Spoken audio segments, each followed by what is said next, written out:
Welcome back to World of Warships Legends. Another slightly above average ship review. We are exceeding the median by the smallest percentage possible. All right, so we are on trap in a domination match. And this is a ship I've done a video on before. Yes, but not really. It is the Italian premium tier 5 destroyer Leone.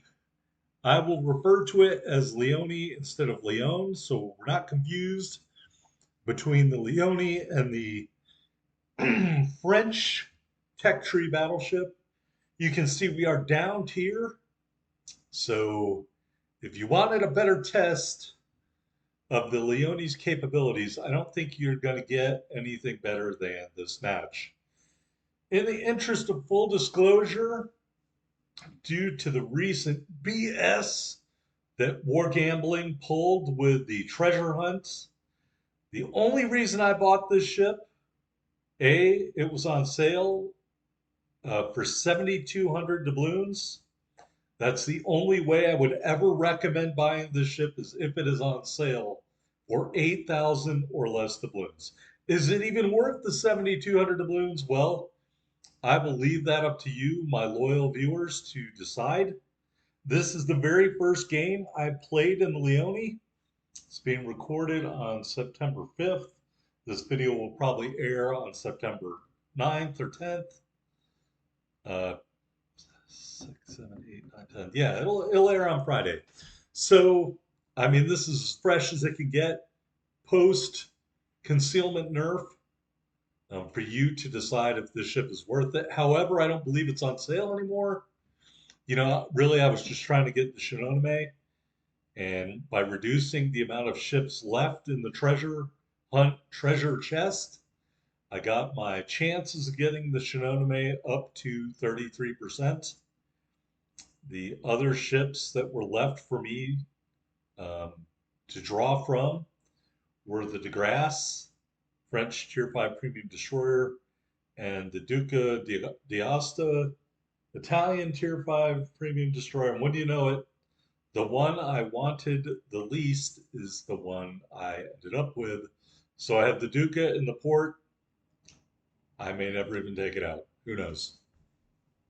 We torped at an enemy ship there as we went to Bravo. Did a little dipsy do on the way in here.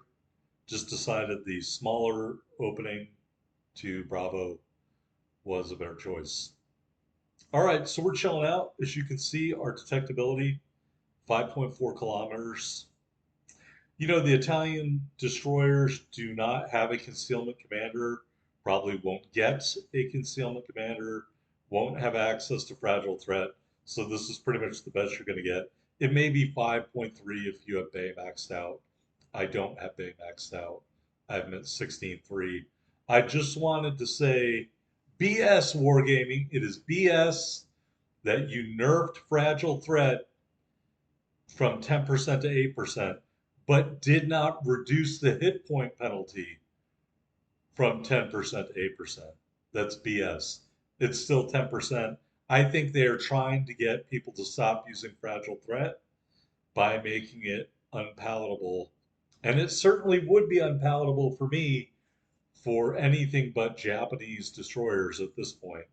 So great job, Ouija. All right, we are going to throw some more torpedoes at an actual ship this time. I think last time I would just shoot them up in the air. The Leone has terrible AA, so don't expect me to get a clear skies medal this match. Quite frankly, I'm just happy we captured Bravo without having to fight for our lives. All right, we are headed towards Alpha. I want to say one enemy destroyer is in Charlie. You can see him there in the minimap. The other enemy destroyer is in like the corner of the map down near Alpha for some reason. He'll pop back up here and you'll be flabbergasted at why he chose to go there. But I'm not complaining because that leaves A wide open for me.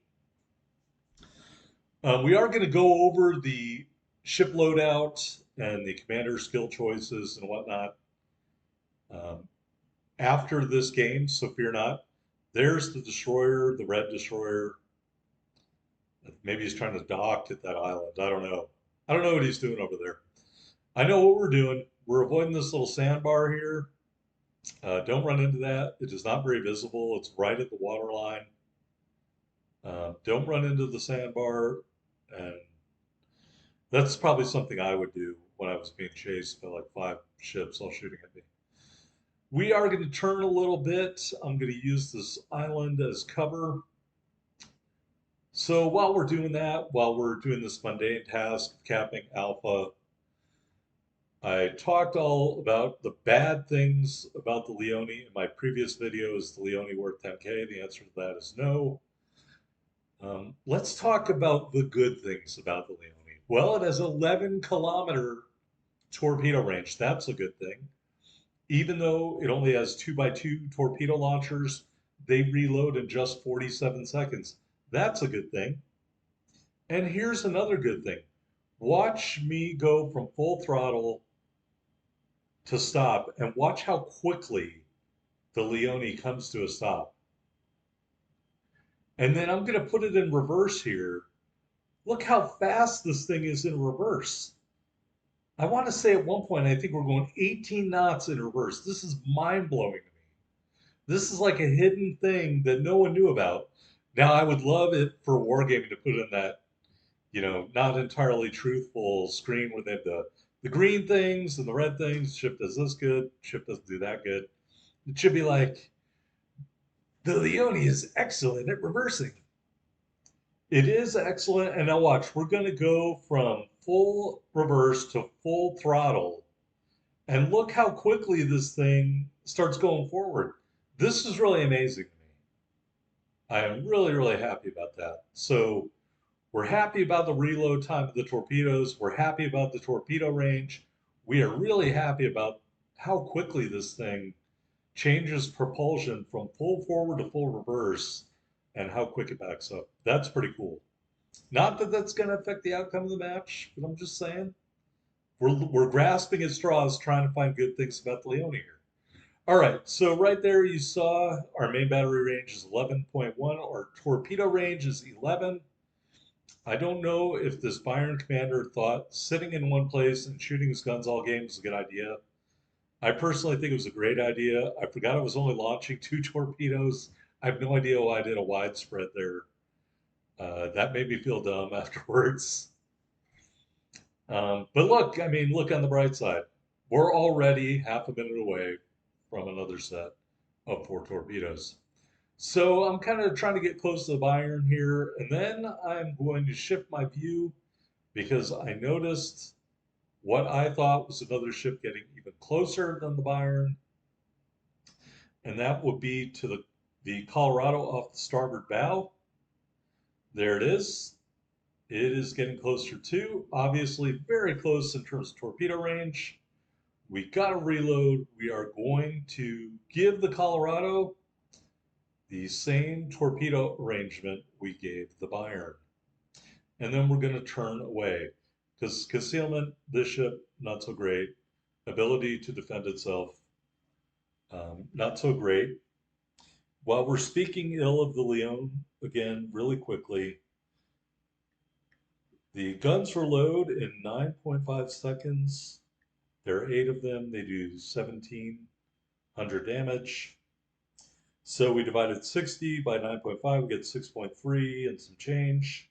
We're going to multiply that by 8 rifles, and we're going to multiply that by 1,700.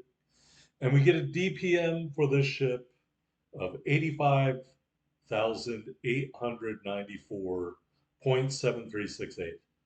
So it's a little more, it's like, I don't know, 4,200 damage better than the Icarus. But, that being said, I think the Gepard's DPM is like 105 or something like that. So the Leone is not a gunboat. I don't care what anybody says. It just does not put out enough damage to be a gunboat. While I was talking about all that stuff, the Bayern never moved and he flooded to death. So bully for us. We did get, I want to say, a couple of torpedo strikes on the Colorado, and someone else killed him. So now we're sizing up the Fuso, and we're also sizing up this cruiser. I believe it is a Piccola. It is a Piccola. I'm just looking around to make sure I don't run into that cruiser because right here somebody's going to shoot at the cruiser, and these shells are a little too close for comfort. So, and this is not a fast ship. I mean, we got the throttle pegged 35 knots. That's it. So it's not fast. It has horrible HEDPM. You can only put 4 torpedoes in the water at once. It's not concealable. I mean, again, it's if it wasn't on sale for 7,200 doubloons, I wouldn't have bought it. All right, hey, look, and if I wasn't trying to get the Shinonome, I wouldn't have bought it. We did switch armor piercing, so we said bad stuff. Now let's say good stuff. This armor piercing kind of shocked me. Look at that. 3 hits the Citadel. Let's do that again, Pensacola. Just keep sailing broadside. One more salvo. Adios means goodbye. I don't know what goodbye is in Italian. Ciao, maybe? All right, we're going to shoot again at the Fuso, but I think someone else is going to kill him. Unfortunately, we are shooting. We're doing our thing.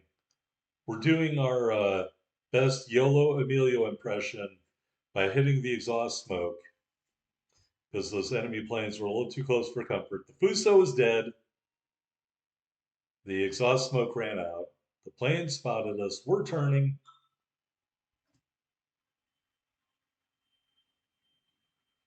And we are trying to figure out if the enemy aircraft carrier is still in the same place. I think that he is. All right. So, just to recap, bad things about the Leone, not concealable, horrible HEDPM, not fast, um, doesn't put out a ton of torpedoes at once. Good things about the Leone, torpedoes reload pretty quickly, torpedoes have an excellent range, although they are extremely slow. That's a bad thing. AP penetration, good thing. Ability of the ship's propulsion to go from full forward to full reverse, back to full forward very quickly. That is a good thing. So I would say 5 bad things, 4 good things. I mean, dude, I just got to sit it on an aircraft carrier from way out, way away. All right, that's the end of the match. It was too boring to continue. 70,471 total damage. Just 4 piddling torpedo strikes, 8 citadels, 2 solo base caps, 2 kills, just over 250,000 silver, over 6,100 ship XP and commander XP. Is it worth 7,200 doubloons? Yes, that's the only way I would buy it. If you are from Italy and you love the Regia Marina, sure, it's worth 8,000.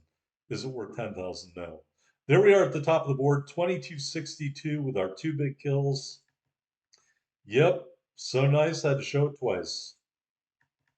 So I would never pay full price for this ship, but at 8,000, I think it's okay. Certainly benefiting from the addition of the destroyer specific commanders. So let's look at the loadout. We got the aiming systems mod 1 and propulsion mod. Hello? Why are we waiting? I don't know. Maybe I was just talking about how great the ship was at accelerating and decelerating. We got the mini YOLO Emilio going on there. We did run the speed booster to get to 35 knots. Permanent camo, the Wargaming birthday flag. Happy birthday. 13,700 hit points. We got those 4 twin 120s, 11.1 kilometer firing range, 9.5 second reload, 18-second 180-degree turn time, 1,700 HE shell damage, just a 6% fire chance, 2,100 AP shell damage. And, that would be a reason to run the base commander if you don't have these destroyer commanders. Here's our torpedoes, 2 twin launchers, 47-second reload, 11-kilometer range, but just 51 knots. I'm sorry, that's sad. You know, the torpedoes have a detectability range of 1,000 meters, whoopie doo. And they only do 13,367 damage. AA defense, well, it's better than the Gallants. All right, so the rudder shift is pretty good. The turning circle is bad. The speed is poor. You're not going to run away from anybody. You know, concealment. I mean, it's better than the Bavoy, but it's still 5.4 on the surface, 3.1 from the air, 2.3 when firing in smoke. So the truth about Leone. Yeah. Let's look at the commander, Giuseppe Cigala Fogosi. I probably just butchered that. I apologize to this man and his family. Got the unique base trait, Swirsky and Bay. We are using Quick Fix. Look at me now. I did originally have Squid's ink on there. I mean, maybe if I had more smoke screens, I would use that, but I decided not to. We are running Perceptive, kind of a must for a non-twisted track commander. And Sidestep due to our visibility. I think this is also a must. And of course, Unstoppable. So that's how I have this ship set up. That's how I'm running it, at least for this match. Hope you enjoyed it.